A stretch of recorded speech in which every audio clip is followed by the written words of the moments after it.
Hello guys, ito ay tungkol sa corruption na nangyayari sa Pilipinas. Alam nyo guys, kape muna tayo ito. Alam nyo guys, hindi na masyadong maganda yung nangyayari ngayon sa Pilipinas. Kasi halos lahat corrupt. Grabe. Nakakapagtaka lang ha. Kristiyano kayo, parang wala kayong konsensya. Nangungurap kayo, magnanakaw kayo, mayaman na kayo.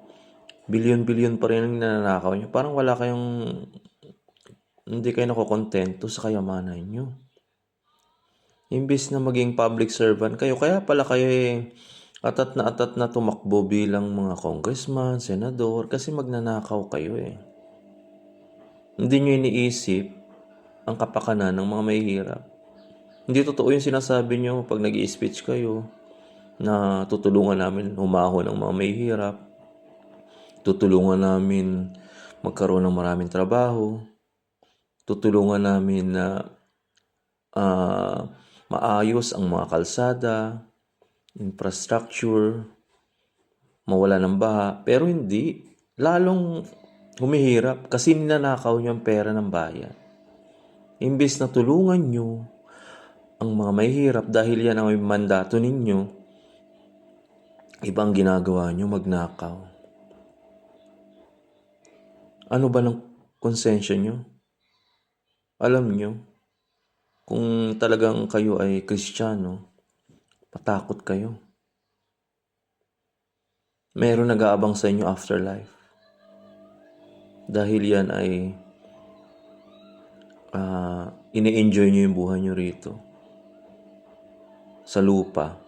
Afterlife. Tignan natin. Grabe ang nakawan. Billion.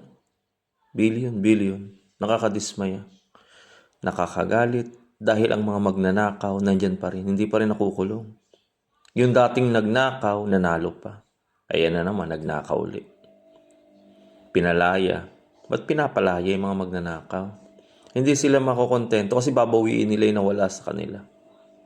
Nakakagalit. Sobra. Kawawa ang Pilipinas.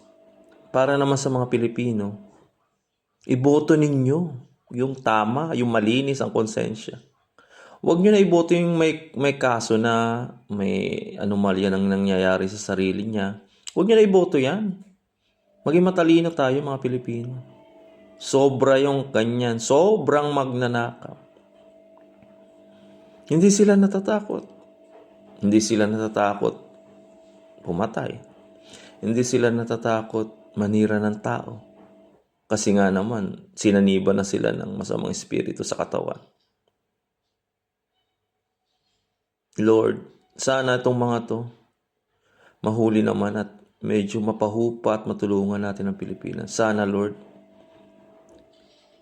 mahuli silang lahat, makasuhan, makulong, para yung mga magnanakaw na susunod, matakot na gumawa ng kanakawan, matakot gumawa ng pagnanakaw ng kaba ng bayan. Kasi kawawa yung mga taxpayer.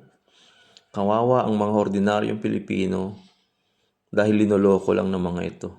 Nakakatakot, nakakagalit, sobra. Alam nyo, kaya ako nagko-komento dahil lagi ko napapanood nakaw dito, nakaw doon. Hanggang ngayon wala pa nakakasuhan. Hindi natin alam kung mga sangay ng gobyerno natatakot din.